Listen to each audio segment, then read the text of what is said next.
నాకు అమ్మకి మధ్యన కుకింగ్ ఛాలెంజ్. నేను ఫస్ట్ కుక్ చేస్తానా, మమ్మీ ఫస్ట్ కుక్ చేస్తానా అని చెప్పేసి. సో ఫస్ట్ అయితే నేను గోబీ అంతా కట్ చేసుకొని పెట్టుకున్నాను. నేను వచ్చేసి ఆలు గోబీ కర్రీ చేస్తున్నాను, మమ్మీ వచ్చేసి వంకాయ ఫ్రై.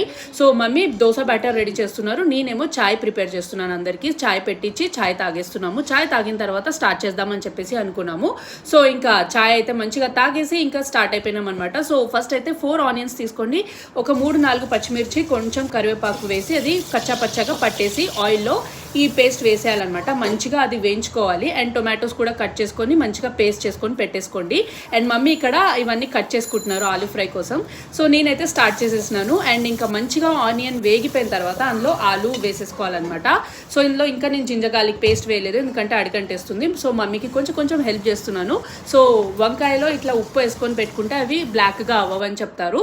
సో ఇంకా ఇందులోనే మటర్ వేసేసి ఆలూ మంచిగా ఉడికిపోయిన తర్వాత అందులో టొమాటో పేస్ట్ వేసేయాలి, మంచిగా కలిపేసుకొని ఇంకా మూత పెట్టేయాలి. ఒక 5 to 10 minutes అట్లనే వదిలేసేయాలి ఆయిల్ తేలేంత వరకు.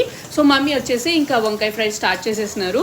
సో నేనేమో దబదబ చేసేస్తున్నాను. ఇంకా అన్నీ ఉడికిపోయినాయి కదా, అందులో మసాలా నార్మల్ బేసిక్ మసాలా వేసేస్తున్నాను. ఉప్పు, కారం, పసుపు, ధనియాల పొడి వేసి కొంచెం వాటర్ వేసి మంచిగా ఉడికిపోవాలన్నమాట.